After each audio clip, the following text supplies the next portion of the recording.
Olá, meus amigos, muito bom dia a todos vocês.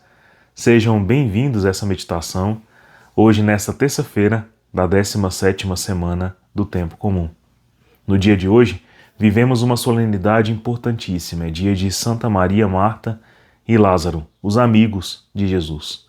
Portanto, a liturgia hoje quer falar para nós sobre o amor, especificamente sobre a amizade. E para que a gente tenha o teor da importância para essa meditação, como é importante que a gente medite sobre isso, a gente costuma chamar de tesouro ou considerar um tesouro em nossa vida aquilo que a gente descobriu seu real valor e a gente também se tornou responsável por guardar aquilo que atesouramos, por zelar, preservar, por rezar, né, aquilo que nós decidimos e escolhemos amar. E Jesus, né, nosso Deus, nosso Senhor, chama a amizade de tesouro. Ou seja, muitas pessoas chamariam de seu tesouro seus bens, ou a si mesmo, ou seus interesses, ou sua profissão, ou o que veste, o que come, a sua casa, ou o que está guardado no banco, com o cofre e as 7 chaves. Mas Jesus chama de tesouro aquilo que se guarda com outra chave, e em vez de banco, aquilo que se guarda no coração. E ele chama seus apóstolos, por exemplo, de amigos, porque a eles não foi dado algo superficial, mas o saber do que se passa em seu coração. Portanto, a amizade para Deus é um tesouro. Quanto mais então deveria ser para nós, que temos uma vida e uma situação de concupiscência, de morte, de perseguição, de dor, de sofrimento, no qual a amizade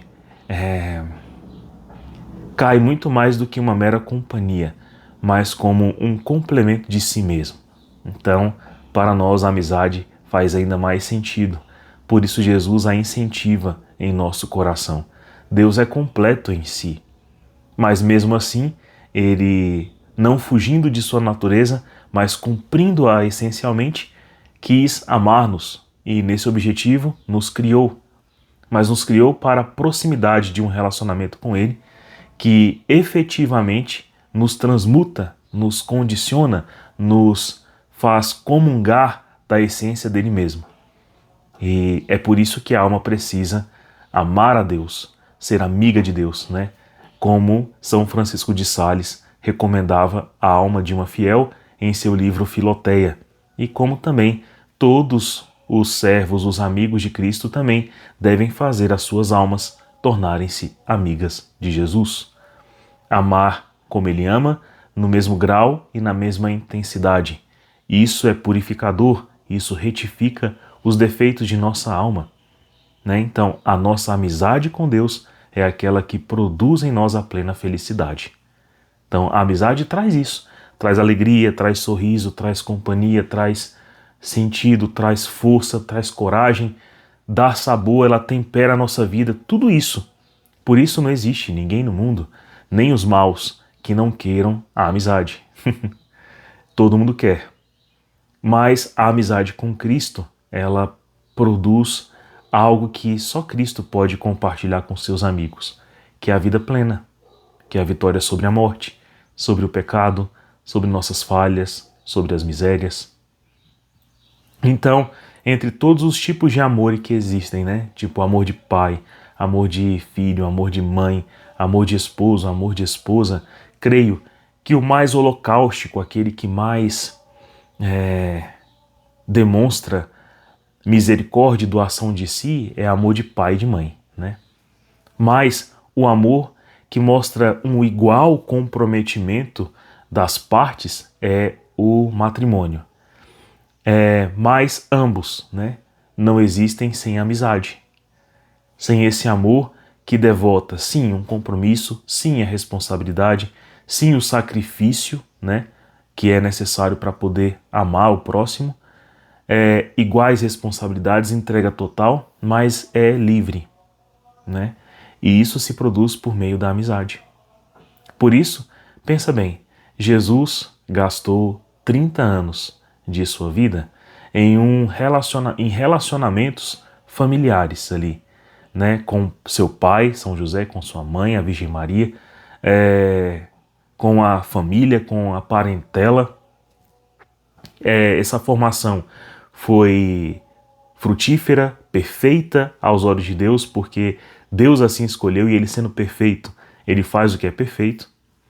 Mas nos 3 anos essenciais de missão e de formação da igreja, e onde Jesus pregou, curou, onde ele restabeleceu a aliança, onde ele elevou os corações de fato para a redenção que ele ia se cumprir nele mesmo, então, nesse período, ele fez amigos, né? E esses amigos, olha só, ocupam parte na revelação sagrada da Santa Escritura. Santa Maria, São Lázaro e Santa Marta. Esses que, de maneira livre, espontânea, deixaram o amor crescer. Esse amor que São Paulo hoje nos manda cumprir, né? Amai-vos uns aos outros, com amor atento, diligente, com amor responsável, com amor contínuo. Porque o amor vem de Deus, e o amor é sinal de Deus. Porque Deus, sendo amor, deu-nos seu Filho, que é o amor encarnado no ventre da Virgem Maria, para nossa salvação e não para nossa condenação. Por isso Deus nos ama, e Ele nos chama a amar, um verbo que só Deus sabe conjugar, e só Deus conjuga de maneira perfeita e de maneira holocaustica, porque Deus que é Pai deu seu Filho para salvar todos nós. Portanto, é justo que o homem ame, que o homem se deixe amar, que o homem viva essa amizade com Deus. E essa amizade com Deus seja essencial para todo relacionamento que o homem estabelecer nessa terra, com seu esposo, esposa, pai, mãe, filho, filha, avô, vó, amigos. É necessário que passemos a amar com o amor de nosso Deus, né? Então, nesse caminho de 3 anos na missão de Jesus, 3 anos essenciais para mudar toda a história do mundo inteiro, nesses 3 anos, Jesus manteve amor por sua família, por sua mãe, por seus apóstolos, por sua igreja, mas ele fez amigos. Né? Para você ver o tanto que isso é atesourado no coração de Deus. Né? A amizade é um tesouro realmente. Principalmente e essencialmente quando ela vive o reflexo de Deus. Quando é Deus o objeto desta amizade. Então hoje no Evangelho, falei, né? Praticamente meditando já sobre o Evangelho, mas o Evangelho está narrado em São João. Tem 2 opções narradas aqui na liturgia. Tem a narrativa de São João, capítulo 11, versículos de 19 a 27, na qual a gente vai ver a visita de Jesus quando Lázaro estava morto, né? Então aqui ele encontra Maria e Marta de luto, e Marta vai, desta vez, né, vai direto para acolher o Senhor, e Maria permanece naquela parte que ela escolheu da oração. Maria permanece sentada, contemplando a dor do luto, né, em oração introspectiva, porque sabe que o Senhor estava na mesma sintonia que ela. Olha o que a oração promove, né? Faz com que o nosso coração esteja na mesma sintonia que a de nosso amigo. Lembre-se que Jesus chorou ao saber da morte de Lázaro, né? Ele sentiu como que é duro e pesado que o homem sofra a morte, que o homem passe pelo pecado, que o homem sofra essa consequência. Por isso Jesus chorou. Né? Então Marta já estava ali chorando, Maria, e Marta, que é aquela irmã mais ativa, né? Que faz mais as obras de misericórdia, que é mais, digamos assim, enérgica, ela vai para Jesus e já fala: se estivesse estado aqui, meu irmão não teria morrido. Ela atesta uma verdade de sua fé, mas ela atesta uma outra verdade ainda mais importante, aqui ela acreditava que Jesus era o Messias, o Filho do Deus vivo, e que sim, né, ele há de ressuscitar todos no fim do dia, no fim dos tempos, mas também que ele é o Senhor da vida e que poderia naquele momento restabelecer a vida de Lázaro, né?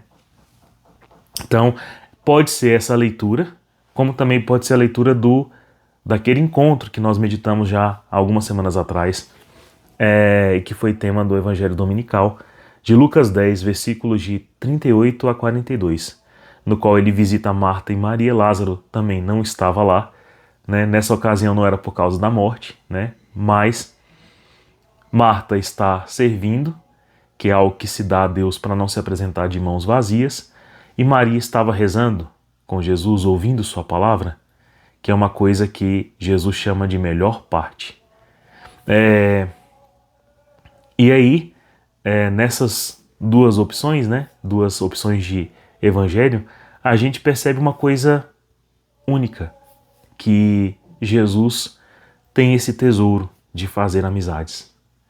Então, sempre que ele passava por Betânia, que era quase que uma passagem obrigatória para ir a Jerusalém, seja para uma Páscoa, seja para pregar, seja para visitar uma sinagoga, ele aproveitava e passava por Betânia e curava leprosos e pregava e jantava com seus amigos e visitava esses três, que eram amigos próximos, amigos íntimos e que davam alegria ao coração de Jesus.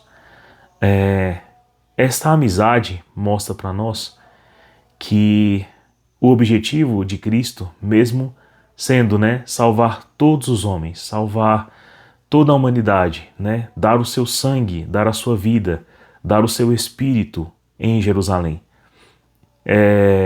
dar a sua vida na cruz por todos nós. Mesmo sendo esta a vontade de Cristo, mesmo sendo esse o seu caminho, a sua vocação, no caminho ele quer fazer amizade pessoal, íntima, com você, comigo, Ele quer com que o nosso coração entenda o amor. Então ele visita, ele bate a porta, ele come conosco, ele divide do seu coração, ele escuta o que passamos, o que sofremos. Jesus escutou Marta lamuriando, Jesus escutou Maria contemplando, Jesus escutou as conversas, as piadas, os causos de Lázaro. Jesus comeu da comida de Marta, Jesus descansou lá, dormiu lá, Jesus riu, Jesus sorriu, chorou lá também, Então, esta vida íntima que cada um de nós pode ter com o nosso Senhor e deve ter com o nosso Senhor, também faz crescer em nós o amor em si, porque o homem por si só, sozinho, sem contar com a graça, com o Espírito, com nada, ele não ama. Porque sua alma não adquire de si mesma essa faculdade, mas de Deus. O que a nossa alma tem é falta, a nossa alma tem uma ausência, a nossa alma é cheia de um vazio. E esse vazio aprofunda-se e encontra sulcos muito profundos quando o pecado atual aprofunda em nós a concupiscência inicial, original, para que o nosso coração sempre recaia e tendencione mais ao erro do que ao acerto. E isso aumenta a nossa necessidade de amizade, E se eu estiver falando uma coisa que é tola, ou besta, ou inútil, eu duvido, que eu ou você tenhamos coragem de dizer assim para Deus: Senhor, eu não quero mais saber de amizade, eu não quero mais saber do amor, eu prefiro ficar sozinho, eu me abandono, eu não quero mais saber de nada nem de ninguém, com ninguém, Nesse ninguém, eu com certeza estou negando o próprio Deus. Quando o homem tem esse desejo de nada, ter mais com o próximo, ele desistiu foi de si e desistiu também de Deus. Todo homem, qualquer um que estiver aqui ouvindo esse áudio, não quer isso para si. Pelo contrário, ele quer encontrar-se com Deus, encontrar-se consigo mesmo. E ele percebe a necessidade de encontrar-se com o outro. Mesmo que seja por meio da oração. Até os monges, as freiras, os abades que moram fora da polis, da confusão, para contemplar a Deus, estão lá por um amor holocaustico à igreja inteira, ao mundo inteiro, porque rezam e intercedem pelo mundo inteiro. É uma prova de uma amizade ainda mais presente, entende? Ainda mais forte e robusta, Porque aonde o homem não pode nada realizar, a oração consegue. A oração alcança. Lembre-se do que falávamos ontem. A oração é como acessar o lugar onde o coração de Deus queda, onde o coração de Deus faz, onde o coração de Deus deixa-se, né? A oração tem sua onipotência. Ela é sempre ouvida por Deus. E não falta para a oração a resposta. Se ela é uma oração equívoca, a resposta é não. Se ela é uma oração conveniente, agradável, aprazível, na graça, cheia de amizade e reconhecimento, a resposta é sim, ou para agora ou para o tempo adequado. Mas ficar sem resposta, a oração não fica. Se não fosse assim, Jesus mesmo não teria pedido.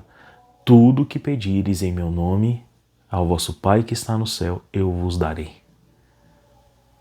Ou rezai, pedi, constante, né? Ou nos dava até parábolas e exemplos como da viúva, que insistia para com o juiz injusto, e ele mesmo sendo injusto cumpriu, ainda mais Deus que não é injusto.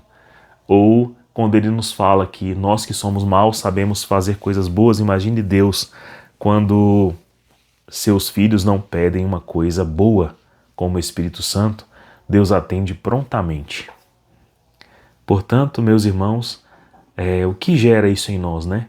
O que faz então eu sair de uma alma vazia que não sabe amar para passar a amar? Amizade. Amizade. E é por isso que Lázaro ressuscitou, que Marta, né, recebia Jesus, que Maria também era uma grande oradora, né, rezava, contemplava a Deus em sua própria casa. Por quê? Por que isso? Porque Jesus, né, gostava, tinha um caminho conhecido naquelas almas para entrar. A oração gera isso. Se é habitual pelo pecado que o meu coração se derrame logo em suas concupiscências, passa a ser natural para o coração que reza, para o coração que é amigo de Deus, que ele visite, que ele logo ponha a casa em ordem, que ele logo nos faça entrar em contemplação, que ele logo reoriente os nossos caminhos por meio da partilha, por meio da conversa, por meio da correção. O amor de Deus é livre para corrigir os seus amigos, porque Ele quer nos ver perfeitos, Ele quer nos ver melhores, Ele quer nos ver felizes, cheios e saciados. A amizade de Deus é aquela que não tem inveja, nem ciúmes, nem sentimento de posse, mas ela deseja gerar em nosso coração bem e ela se rejubila. A amizade de Deus se alegra, se contenta quando percebe que a gente está ficando feliz justamente por estarmos recebendo Jesus. Eu acho que não deve ter nada que alegre mais a Deus, né, ao nosso Senhor, do que perceber que o bem que Ele promoveu em nossa vida, porque demos boas-vindas a Ele, é um bem que nos curou, que nos está fazendo felizes, que nos está fazendo melhores. Quando Ele nos vê, por exemplo, amando o nosso próximo, sendo diligentes para com eles, né? Alimentando aquela amizade que é boa, que é benéfica, porque nos leva a Deus. Para desmanchar tais coisas, você vai ver que tudo que acontece contra a amizade é demoníaco. Ciúmes, inveja, apego, posse, né? Maus desejos, tristeza com o sucesso do próximo, fofoca contra o próximo, né? Afastamento do próximo, silêncio do próximo, sempre tem ali algum tipo de coisa que compromete. E quando você vai tentar ver a origem dessas coisas, nunca é de Deus. Nunca é de Deus. Felizes são aqueles que também, por terem ouvido, né, apesar de terem ouvido a voz do mundo contra uma grande amizade, ainda assim são alvo de oração, de bem-querer, de lembrança afetiva forte, saudável, feliz, contínua, né? Eu posso dizer para vocês que, por exemplo, tem vários amigos que por causa, talvez, de como eles entenderam a mim mesmo se afastaram quase que permanentemente da minha vida, né? Mas mal sabem eles, são alvo da oração que eu continuo a dar a Deus, né? Porque há vários amigos a quem de maneira clara, de maneira evidente, de maneira constante, pelo menos para mim, eu dizia que eu os amava, né? E os amo ainda em Cristo, eu permaneço fazendo, mas não tenho mais a autonomia ou a possibilidade de estar ali presente fisicamente. Como Jesus aqui não esteve no momento que Lázaro faleceu, mas Jesus foi lá. E aonde eu não posso ir, eu peço hoje, nesse dia maravilhoso, em que estamos meditando sobre a amizade, que Jesus vá, que Jesus cure, ressuscite, que Jesus abençoe, né? Que sane as feridas do coração. E que um dia, né, estejamos unidos em Cristo, pela graça de Deus, né? Eu tenho um coração que não guarda mágoa de nada nem de ninguém, mas, ao mesmo tempo, peço a Deus aonde eu já não sou mais autorizado a estar, né? E eu compreendo que o discernimento de cada um é o discernimento de cada um. Mas quando você vai pensar no que desmantela amizade, casamento, relacionamento de pai, de mãe, quando você vai perceber, geralmente, né, tem a mão do inimigo ali separando. Ou porque um desejava mais a Cristo, desejava mais a verdade, desejava mais o amor, e aquele amigo já não era mais sinal disso, ou porque aquilo era tão santo, tão santo, tão santo, que o inimigo tentou usar da fraqueza de alguém para impedir que uma grande obra pudesse crescer dali. Mas Jesus sempre há de passar pelos corações que permanecem fiéis a Ele. Sempre há de visitar, de curar, de reordenar e de trazer a vida plena àquele lar. Afinal, lembremos sempre do que ele disse a Marta: eu sou a ressurreição e a vida. Quem crê em mim, ainda que morra, viverá. Deus abençoe você. Tenha um santo dia. Tchau, tchau.